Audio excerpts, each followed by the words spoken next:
The third generation Opel Mokka launched in South Africa only 2 months ago, and we got it on test already at Motor Matters.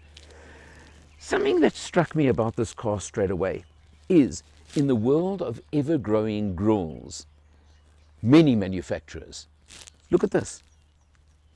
It's not a grill. It almost looks like an electric car, which obviously won't have a grill for cooling. But just, it's Opel's what they call their visor effect for the front end. And they've done it specifically over here, you can see, and it does look like that visor. You've got the lower grille down at the bottom over here, which maybe makes a little bit of a difference. And remembering that this is a sporty version, we'll talk a lot more about that in a moment or two. You can see the nice low spoiler at the front. You've also got obviously the daytime running lights, and let's point out to you right now, and this I'll tell you now is the top of the range GS line model. You get the executive lower down, and I will be showing you a lot of the differences between the two models in this video. You've got Opel's Matrix LED headlights. They call it the intelligent lighting system, and this is quite a feature on this car, the headlight system in itself. GS line, as I said to you, one of the features in South Africa anyway is it comes with a black roof, the contrasting black roof. This car in this nice grey silver metallic, you can see it does also come in some pretty bold colors as well, and I was almost disappointed to get the test car in a much more conservative suit, can I call it, as opposed to the bold. But anyway, not important at all. Crossover SUV, as I said, so you've got, of course, the cladding over the wheel arches, down the bottom of the doors, etc. You know it's got to be there.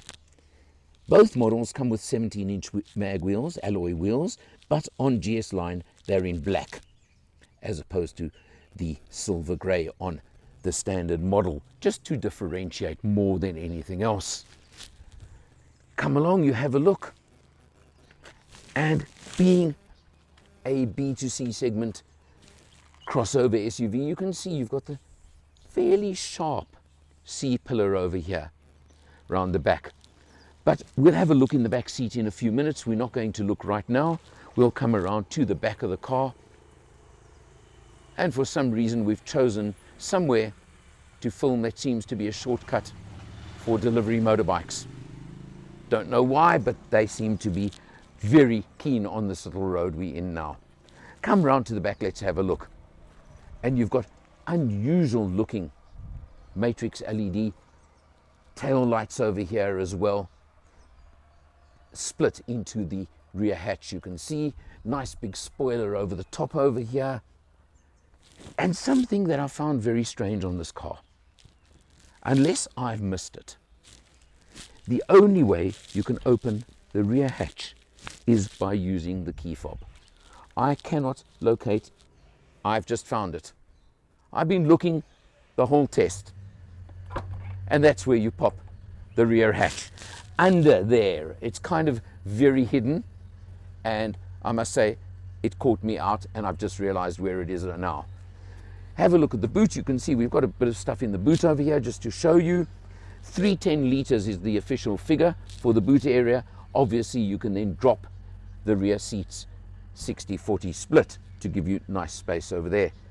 But it's a decent sized boot, not massive, but I think it certainly does the job. Nice big handle to close it over here. You don't get auto closing on this car, but I don't think that's a big deal. And the new model lettering by Opel telling you it's the Mokka from the back. You can see over here you've got these nice big twin tailpipes, and again a brake light there and up top, which is quite interesting, and obviously reverse cameras, parking beepers, all those sort of things. I mentioned there are two models in the range. They both come with the same powertrain, being the 1.2 litre 3-cylinder turbo engine, 96 kilowatts, 230 Newton meters of torque. You'll see what it's like on the road. Jumping in the back seat of the Mokka, you can see I've got decent legroom, I can't complain, and surprisingly for the body shape, what it looks like from the outside, I've actually got excellent headroom, lots of clearance with my hat on. And I must tell you that a friend of ours traveled in the back seat the other evening. He's about 1.85, 1.9 meters tall. He's a big guy.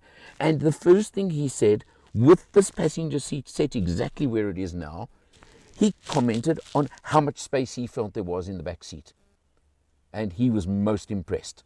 So I'll take it from him, because obviously, being vertically challenged as I am, it's not a test for me, it was a good test for him.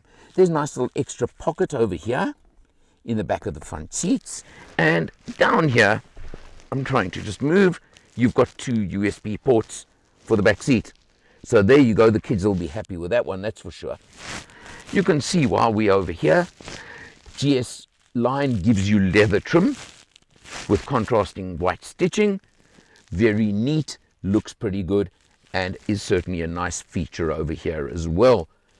If you go down to executive, you go to cloth seats. It's things like that that one looks at when you're looking at the price difference between the 2 versions. A feature that many people will find very important and very nice on the GS line is the massage function for the driver's seat. As you can see, 3 different buttons you can press for massage function. And, well, sorry, passengers don't get it. They get the cheaper version, but definitely spoils the driver. And just take a look at the shaping of the sporty seat, the sport seat that you do get as standard as well. So it really shows you the sportier touches along the way.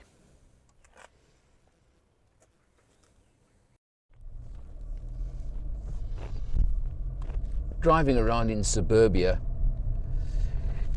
it's this engine that really stands out to me. It's the Stellantis group engine, the 1.2 litre 3-cylinder turbo, 96 kilowatts, 230 Newton meters. But in the Opel one, and in the Mokka in particular, they're not using the 6-speed automatic that Peugeot use, for example. They've got this 8-speed automatic. It's smooth, it's comfortable.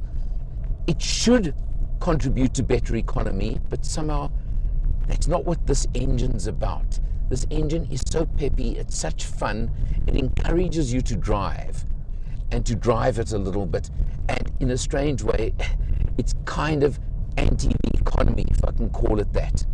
But of course, remembering the fact that Opel and what they've done with the platform that, yes, they share with Peugeot, we know that. And you've got to keep that in mind. And it's the same platform as the 2008, the 2021 South African Car of the Year.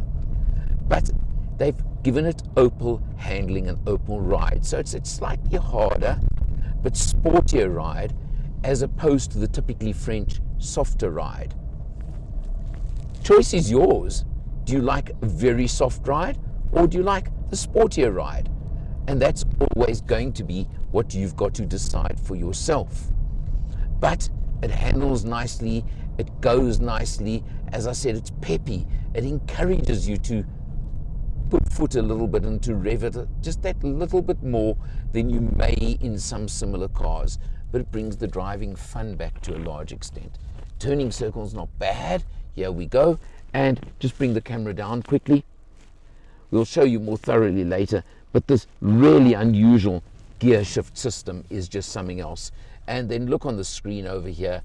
You've got, of course, your reverse camera, nice and clear. You've got that overhead view as well.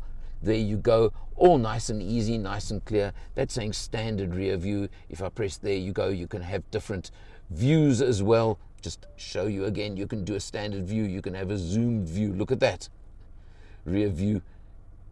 And you can even have a 180-degree view. There you go.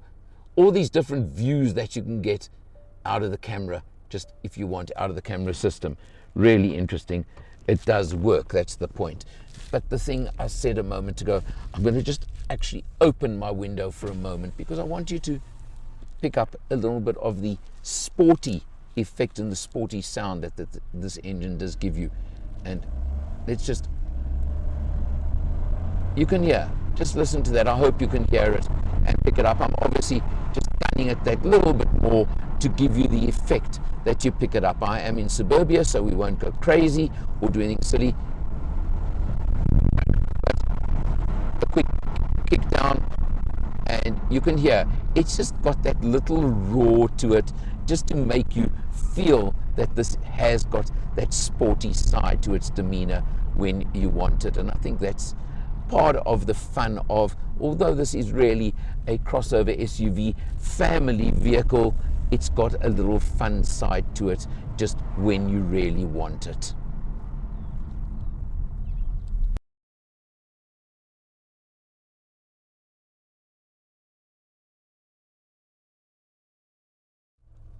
One of the amazing features as well is the sign recognition system that the car has. So for example, if you have a look, there's a stop sign up ahead over there, and look there, it's telling me about the stop sign ahead.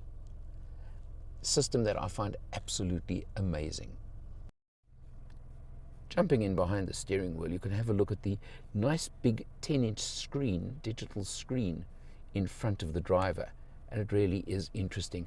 And of course I can press the button at the end of the stalk, and you'll see, for example, I forgot to reset the trip meter to measure my economy on this test, but you can see over 1,600 kilometers, which is a lot more than I've done, it's averaged 8.5 liters per 100, this car. So I can tell you now, I think I've done a bit better than that. I would hope so. But what I want to tell you is that you can probably live with around the 8 liters per 100 on this car. But you've got the different screen, you've got all these things. It's interesting. At the launch, we laughed a bit. Opel referred to this car as digital detox. Yet it's probably more digital than most you're going to come across. And we had a bit of a laugh at the contradiction, shall I call it.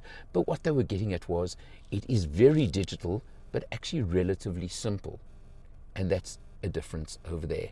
You have a look at the steering wheel over here. You've got obviously all your different controls. And again, now let's talk on GS line. You go to active cruise control, active braking, collision mitigation. Those are the features that you don't get on the executive, but you do get on the GS line. Is those features are on the car, but they go to the active versions. Active lane keep assist as well, that shows you over there.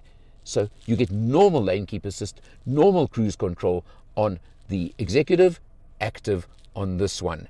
And also you get flappy paddles on GS line.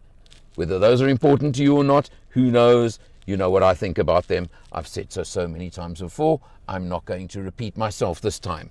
You do get obviously auto headlights, auto wipers. These are all standard features on both models. I think you know about those as well, so I'm not going to say too much.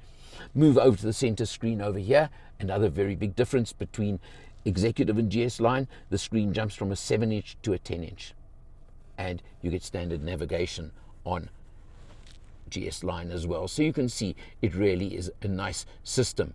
You come down over here to these buttons just below. That's your home button, for example, or to link up Android Auto, etc. Your audio over there, navigation standard, as I mentioned. So all those features are there, and to me that's a full suite that I really do like. That button over there, interesting placement, is for the locking and unlocking of the car, the central locking. So it's there, it works nicely. Let's drop down over here to your climate control, air conditioning, and your butt warmers, as I call them. Heated seats for driver and passenger. 3 different settings that you can use. And I must tell you, in this freezing cold weather that we've been having in Joburg lately, I have used them a few times on this test. They work nicely. Can I use that word? They're nice. You've got a nice place for your phone over here, which of course has inductive charging. So again, a nice feature as far as I'm concerned. And over here you can see buttons to turn off traction control if you really are that brave or stupid, take your choice, or to turn off the lane keep, something like that. I showed very briefly earlier on the gear shift, the gear lever. It's not a lever, is it? Whatever you want to call it. Just very different, but very effective. It works, and that's what counts. It is useful. And there's your drive mode: eco, normal, or sport. Obviously when you press it, if you just bring the camera up to the screen in front of the driver, and you'll see when I press there it says Sport now, and it's gone into Sport, and you can see everything goes red on you just to tell you that you're in Sport mode. Or click it back again, Normal, and it goes back to white, or Eco, and let's see, it goes green. So there you go, just to tell you which one you're in. Green, white or red, up to you what mode or mood you're in.